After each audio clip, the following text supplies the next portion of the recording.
الحمد لله رب العالمين والصلاة والسلام على سيد المرسلين محمد وآله وأصحابه أجمعين الطيبين الطاهرين. أما بعد،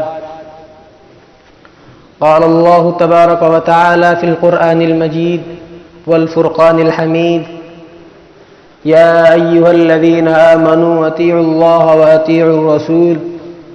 وقال الله تبارك وتعالى في القرآن المجيد والفرقان الحميد: يا أيها الذين آمنوا اتقوا الله وقولوا قولا سديدا يصلح لكم أعمالكم ويغفر لكم ذنوبكم ومن يطع الله ورسوله فقد فاز فوزا عظيما.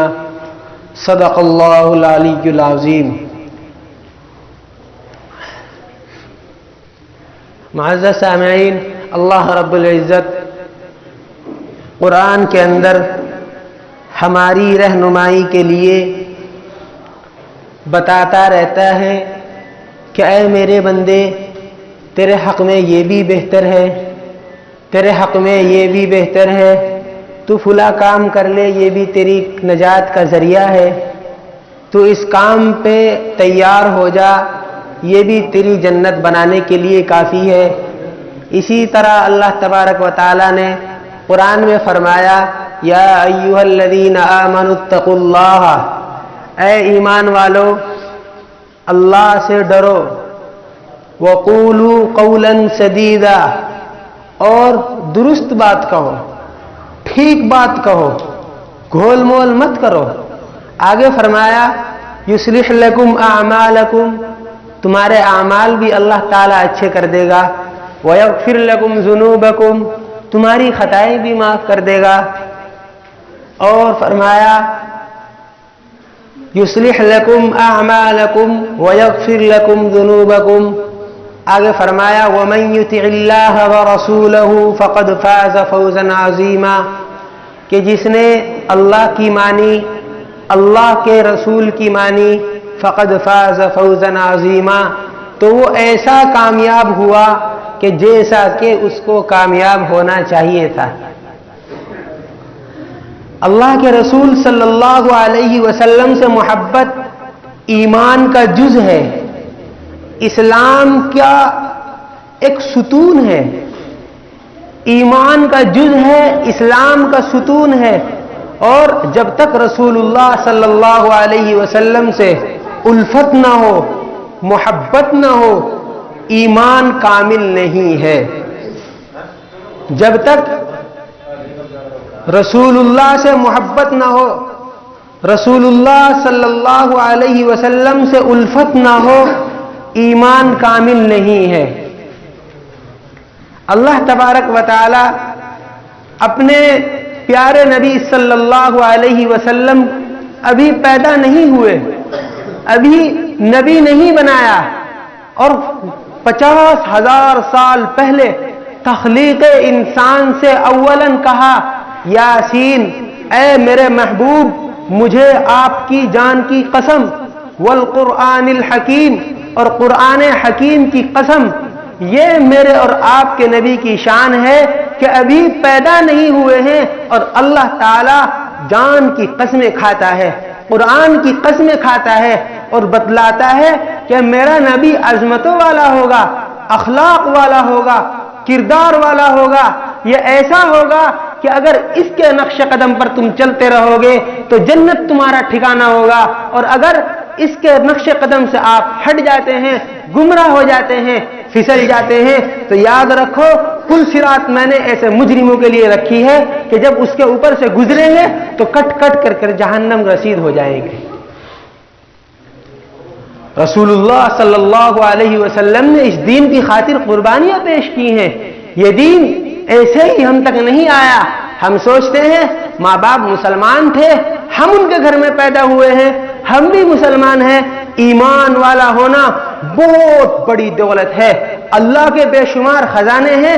سب سے قیمتی خزانہ اللہ کے یہاں یہ ہے کہ لا الہ الا اللہ محمد الرسول اللہ. جیسا کہ رسول اللہ نے صفا کی چوٹی پر چڑھ کر یہ الفاظ کہے تھے: قولوا لا الہ الا اللہ تفلحوا، اے لوگو لا الہ الا اللہ کہہ لو، تمہاری کامیابی کا راز اسی کے اندر مضمر ہے۔ نبی کریم صلی اللہ علیہ وسلم کی بیٹیاں، ان کے بیٹے، خود نبی کا کیا کردار ہے، اہل بیت کا دین کے اندر کیا کردار ہے، ہم اس سے بالکل ناواقف ہیں، ناآشنا ہیں۔ دنیا کی باتیں 2 گھنٹے کر سکتے ہیں، کسی سے کہو رسول اللہ کی کچھ ادائیں بتلائے، رسول اللہ کے کچھ اخلاق بتلائے، تو معزز سامعین ایسی ناگواری اس کو گزرتی ہے، یوں لگتا ہے کہ اس کے اوپر قیامت طاری ابھی ہو گئی ہے۔ دنیا کے بارے میں معاملات ہیں، دنیا کے بارے میں معاملات ہیں، اس کے بارے میں اتنا جانتا ہے کہ صبح سے اگر بیان شروع کرو تو رات تک ختم نہ ہو۔ رسول اللہ کی سیرت اگر پوچھ لی جائے تو کسی انسان کے سر پہ جو نہیں رینگتی۔ یہ ہمارے ایمان کا حال ہے۔ جس انسان سے انسان کو محبت ہوتی ہے اس کے بارے میں ہر چیز کا علم رکھتا ہے، لیکن ہم رسول اللہ کے ایسے جھوٹے دیوانے ہیں کہ ہمیں یوں ہی نہیں پتا رسول اللہ کے صاحبزادے کتنے تھے، رسول اللہ کی بیٹیاں کتنی تھی، خود رسول کا کردار کیا رہا ہے دین کے اندر، کس طریقے سے یہ دین ہم تک آیا ہے۔ سیکھنے کا بھی شوق پیدا نہیں ہوتا، اور اگر بات بھی ہو تو آدھا گھنٹہ ویٹ کرنے کے لیے انسان لگا دیتا ہے، دین کی بات چلتی رہے، 2 منٹ خطبے سے اوپر ہو جائے فوراً گھڑی دیکھتا ہے۔ آپ کے اور میرے ایمان کا جو راز ہے وہ رسول اللہ کی محبت کے اندر ہے۔ کوئی آدمی اگر ایمان والا ہے اور ایمان والا ہو کر کے کہتا ہے رسول اللہ کا دیوانہ ہوں، اللہ کا عاشق ہوں، یاد رکھو اگر رسول اللہ کے تقاضوں پر، اللہ کی محبت کے تقاضے پر عمل نہیں کرتا تو اس کا یہ دعویٰ جھوٹا ہے، خالی لپ سروس نہیں ہے، ہونٹ سے کہہ دیا لا الہ الا اللہ، دل کے اندر ایمان کا ہونا ضروری ہے۔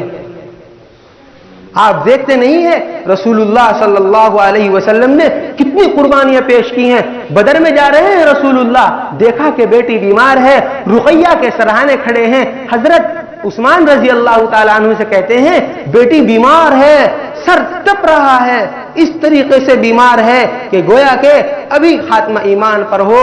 کہا کہ یا تو جا سکتا ہے یا میں جا سکتا ہوں۔ رسول اللہ نے کہا تو چلا جا، میں یہیں رکتا ہوں۔ حضرت عثمان بولے یا رسول اللہ میں اس کا خیال اچھے سے رکھوں گا، آپ جائیں۔ اپنی بیٹی بیمار کو چھوڑ کر کے رسول اللہ دین کے تحفظ کے لیے جاتے ہیں، دین کی اشاعت کے لیے جاتے ہیں، اور جا کر کے جنگ لڑتے ہیں۔ اور واقعہ کیا ہوا؟ انتقال ہوا۔ انتقال کے بعد حضرت عثمان رضی اللہ تعالی عنہ اپنی بیگم کو، حضرت رقیہ کو دفنا کر کے آئے۔ رسول اللہ جنگ سے واپس لوٹ رہے تھے، فرمایا یا رسول اللہ آپ کی بیٹی تھی، اللہ کو پیاری ہو گئی ہے، انتقال ہو گیا۔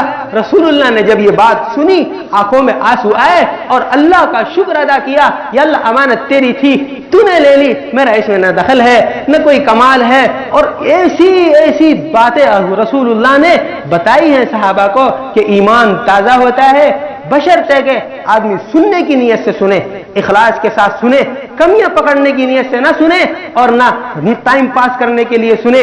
یہاں دیکھ رہا ہوں میں، پچھلے 3 مہینے سے آ رہا ہوں، ایک رسم سی بنی ہوئی ہے، آتے ہیں نماز پڑھتے ہیں نکل جاتے ہیں۔ رسول اللہ صلی اللہ علیہ وسلم کے اوپر جس طرح ایمان لانا واجب ہے، جس طرح رسول اللہ کے اوپر، دین کے اوپر ایمان لانا فرض ہے، سنتوں پر ایمان لانا بھی فرض ہے۔ آپ فرض ادا کرتے رہیں اور سنتیں چھوڑتے رہیں، یاد رکھو مسلمانوں کام چلنے والا نہیں ہے۔ جس طریقے سے فرض اللہ کا حق ہے تو سنت بھی رسول اللہ کا حق ہے۔ جس طرح اللہ پر ایمان رکھ کے کوئی آدمی کامل مومن نہیں ہو جاتا، اسی طرح رسول اللہ کی اگر سنت ادا کرتا رہے، فرض چھوڑتا رہے تو اس کا ایمان کامل نہیں ہے۔ میری بات آپ ذہن میں رکھیں، آتے ہیں چلے جاتے ہیں، دین ہمارا محتاج نہیں ہے۔ جیسے اللہ بے نیاز ہے، اللہ کی ذات سے نکلی ہوئی ہر چیز بے نیاز ہے۔ اللہ کو ہماری ضرورت نہیں ہے، یہ میں اور آپ بھی جانتے ہیں، لیکن پتہ نہیں کس بہکاوے میں ہے، شیطان کون سا مسلط ہے۔ آدمی کو اپنی خیر دکھتی ہے، شر بھی دکھتا ہے، اس کے حساب سے آدمی کو چلنا چاہیے۔ رسول اللہ نے کس طرح صحابہ کی تربیت کی تھی۔ حضرت عمر رضی اللہ تعالی عنہ نے حضرت سعید بن عامر کو گورنر بنا کر کے بھیجا اور کہا کہ آپ فلاں صوبے کو سنبھال لیں۔ حضرت عمر کی یہ عادت تھی کہ جب کہیں گورنر بنا کر کے بھیجتے تھے تو وہاں جا کر کے لوگوں سے پوچھتے تھے کہ میں نے جو گورنر بنایا ہے آپ کے مطابق چل رہا ہے یا نہیں، آپ کی بات مانتا ہے یا نہیں، مشورہ کرتا ہے یا نہیں۔ چنانچہ حضرت عمر رضی اللہ تعالی عنہ نے جامع مسجد کے اندر لوگوں کو جمع کیا، جمع کر کے پوچھا میں نے آپ کے یہاں ایک گورنر بھیجا تھا، کیا آپ کے یہاں کام اچھے سے کر رہا ہے؟ حضرت امیر المومنین کے پاس ایک آدمی کھڑا ہو کر کے یہ شکایت کرتا ہے، امیر المومنین شروع میں جب آئے تھے تو صبح سے ہی بیٹھ جاتے تھے، لوگوں کے مقدمے سلجھاتے تھے، انصاف کرتے تھے، لیکن اب گھر جاتے ہیں 9-10 بجے لوٹتے ہیں۔ دوسری شکایت یہ ہے کہ ہفتے میں ایک دن نہیں ملتے۔ تیسری شکایت یہ ہے کہ رات کو نہیں ملتے، صرف دن میں ملتے ہیں۔ چوتھی شکایت جو کی ہے وہ یہ ہے کہ امیر المؤمنین عجیب دیوانہ آپ نے گورنر بنایا ہے، جب روتا ہے حدیں پار کر جاتا ہے۔ حضرت سعید بن عامر کو حضرت عمر رضی اللہ تعالی عنہ اپنے دربار کے اندر بلاتے ہیں، بلا کر کے کہتے ہیں سعید تیری شکایتیں آئی ہیں۔ فرمایا امیر المؤمنین فرمایا کہ تیری پہلی شکایت یہ ہے کہ تو پہلے فجر کے بعد بیٹھ جاتا تھا، لوگوں کے مقدمے میں سلجھاتا تھا، انصاف کرتا تھا، لیکن اب گھر جاتا ہے 10 بجے گھر سے لوٹتا ہے، ایسا کیوں ہے؟ فرمایا امیر المومنین میرا راز رہتا تو بہتر تھا، اللہ کے یہاں بھی خزانہ بنتا، رسول اللہ کے یہاں بھی منہ دکھانے لائق ہو جاتا۔ فرمایا کہ میری بیوی بیمار ہے، حضور غریب آدمی ہوں، پیسے کوئی نہیں ہے، نوکر رکھنے کا انتظام نہیں ہے، میری ایک بیوی ہے 35 سال سے میری خدمت کر رہی ہے، اب وہ بیمار ہے، نماز پڑھ کے گھر جاتا ہوں، اس کے کام کرتا ہوں، حضور جھاڑو دیتا ہوں، برتن مانجتا ہوں، اور اگر اس کا وجود دھونے لائق ہو اس کا وجود دھو کر کے میں اس کے کپڑے بدلتا ہوں، حضور 10 بج جاتے ہیں، آ کر کے لوگوں کے معاملات سلجھاتا ہوں، انصاف کرتا ہوں۔ فرمایا حضرت عمر فرماتے ہیں پہلی جھلک کے اندر لوگوں کی آنکھوں میں آنسو آنے لگے، پہلی جھلک کے اندر شک طاری ہونے لگا۔ دوسری بات فرمائی کہ تو ہفتے کے اندر ایک دن نہیں ملتا، یہ کیوں ہے؟ فرمایا غریب آدمی ہوں، کرتا ایک ہے، ہفتے کے اندر دھو کر کے پھیلا دیتا ہوں، بیوی کے کپڑے پہن کر کے بیٹھ جاتا ہوں، امیر المومنین ٹھنڈ زیادہ ہے، باہر نکلنے کی ہمت نہیں ہوتی ہے، ایک جوڑا جب سوکھ جاتا ہے پہن کر کے باہر آ جاتا ہوں، پھر لوگوں کے مقدمات سلجھاتا ہوں، دین کی خدمت کرتا ہوں، انصاف کرتا ہوں۔ تیسری شکایت یہ ہے کہ تو رات کو نہیں ملتا، صرف دن میں ملتا ہے۔ فرمایا امیر المومنین دیکھیں داڑھی میں کوئی بال کالا تو نہیں ہے، سب سفید ہو چکے ہیں، امیر المومنین اللہ کے پاس بھی جانا ہے، دن لوگوں کے لیے رکھا ہے، رات اپنے رب کے لیے رکھی ہے۔ چوتھی شکایت یہ بتائی کہ تیری چوتھی شکایت یہ ہے کہ تو روتا ہے، روتے روتے حدیں پار کر جاتا ہے۔ فرمایا امیر المومنین جب کلمہ پڑھا پکی عمر تھی، 40 سال کی عمر کے اندر کلمہ پڑھا، 40 سال پہلے کے گناہ یاد آتے ہیں تو رو اٹھتا ہوں، پتہ نہیں لگتا کہاں جاؤں۔ امیر المومنین میں ایک ہفتے کا حساب نہیں دے سکتا، اس اللہ کو 40 سال کا حساب میں کہاں سے دوں گا؟ یہ رسول اللہ کے دیوانے تھے۔ آج 4 پیسے ہمارے پاس آ جائے ہماری ہوا خراب ہو جاتی ہے، رویے بدل جاتے ہیں۔ معزز سامعین یہ گورنر تھے، گورنر چاہتے حکومت کا مال کھاتے اور وہ عوام کو لوٹتے اور لوٹ کر کے ظلم قائم کرتے، لیکن رسول اللہ کے صحبت یافتہ تھے، رسول اللہ کے دیوانے تھے۔ ہم نے اپنی زندگی کو چھوڑ دیا ہے، ہم یہودیوں کے راستے پر چلے، جاپانیوں کے راستے پر چلے، رسول اللہ نے تو یہ دین سکھایا ہے، ہم کیا دین لوگوں کے اندر بانٹ رہے ہیں؟